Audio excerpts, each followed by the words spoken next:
All right, welcome back to Friday Briefing. This is our second hour, and we promise that we're going to stay for a longer while before we take a break. But as you know the drill, it's now time for Mind Your Language with none other than Willis, the Word Master. And let me tell you, I've been seeing all the tweets that you've been, of course, giving or tweeting on my Twitter handle, and I'm going to be fronting all those questions to him, and he's going to be responding to all the questions you've had. Remember, the hashtag to keep up with is hashtag Friday Briefing, or you can choose to tweet me at Betty M. Kialo. And now, because I'm bringing in Willis, the Word Master, you can also get him at Willis Ochieng 1. All right, Willis, it's great to see you. You're looking fantastic in red, and this was really not a plan to wear red. But Willis, it's great to see you. Hand things over to you, Willis. I'm going to be just listening from this end as you take us through our lesson tonight. But it's really good to see you, Willis. All right, what do you have for us? Well, Betty, I've seen you very busy in Mombasa and, in fact, looking, great. But what I have for our viewers tonight, we'll start straight with the word that means to squat. To squat, that is C-R-O-U-C-H. The first word that we have from our viewers is crouch. Many people find themselves saying crouch, but Betty, we say crouch, to crouch. That is to squat. Then we have a condition in which the spine is curved in a way that is not normal. It's a condition. Medics would always tell you about it or talk about it. We have scoliosis. That is scoliosis. You say scoliosis. That is a condition in which the spine is curved in a way that is not normal. And Betty, some of these words, and in fact for our dear viewers too, some of these words may not be very common, but as we said the other time, there are people who really deal with such words in their lines of duty or in their careers. Now, the next word that we have for our dear viewers tonight is a word that means sensible and careful when you make judgments or decisions. That is Prudent.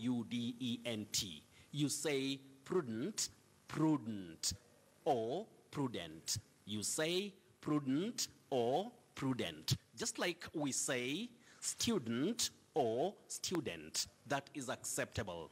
Now, our next word, which we have for tonight, is a word that means without mistakes or faults. That is perfect.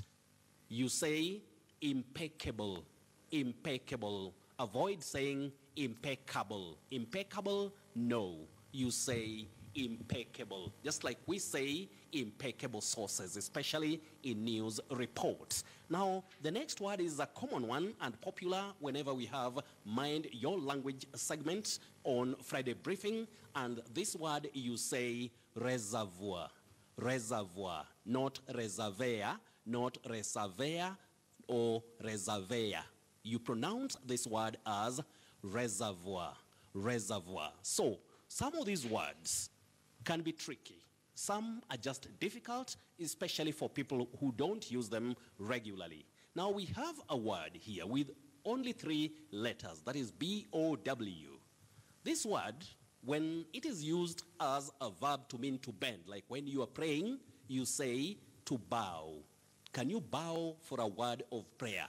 But when we are talking about the weapon that is used for or in shooting arrows, you say bow. To shoot the arrows using a bow. That is B-O-W. But when you use it as a verb, you say to bow. That is to bend, like when you bend your head or the upper part of your body. So such words which have the same spelling but different pronunciations and different meanings, we call them heteronyms. In grammar, you'd talk of homographs. Now, our next word is a word that means fear or lack of courage. Fear or lack of courage.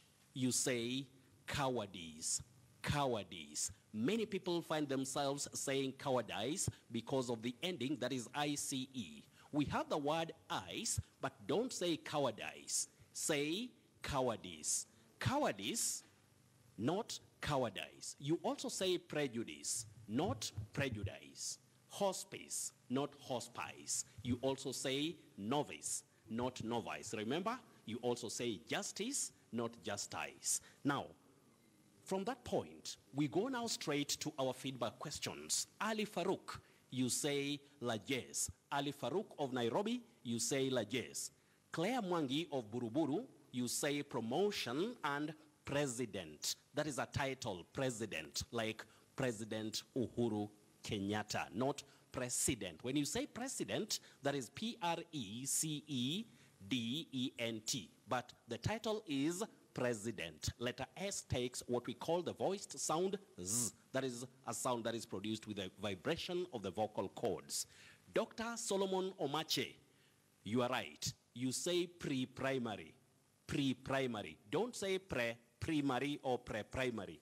Pre-primary, just like we say pre-unit. So Dr. Solomon Omache, you are right. Madam Mary and Steve of Pace Academy, you say determined. Determined and determination, not determined or determination. You say determined and determination. So, Madam Mary and Steve of Pace Academy, and I hope you have always and will always keep setting the pace. Tom Tarus Chepkwony of Kericho, you say ravine, not ravine.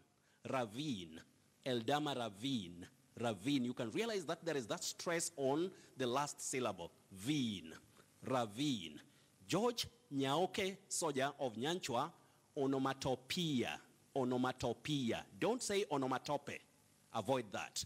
Onomatopoeia. And you also say tautology. Then Lucas Komen, voyage and execution. Inspector Albert Kipto, Chief Inspector Eric Gidinji, and Caleb Osodo, you say canal. Canal in Kiswahili, kanali.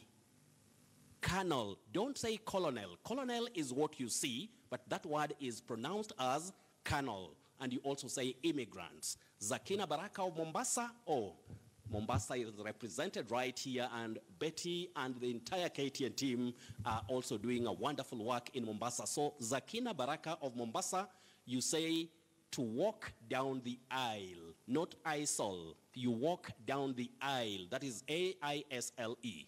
Moha Funky of Wajir or Wajia, you say ogre and rheumatism. Marvin Odhiambo, autochthonous or autochthonous. Autochthonous. That is a very tricky word, Marvin Odhiambo. Ahmed Guhad of Garissa, harang and diatribe. And we also have, there is somebody from Ojola, or Jacob Otiende. You say protein.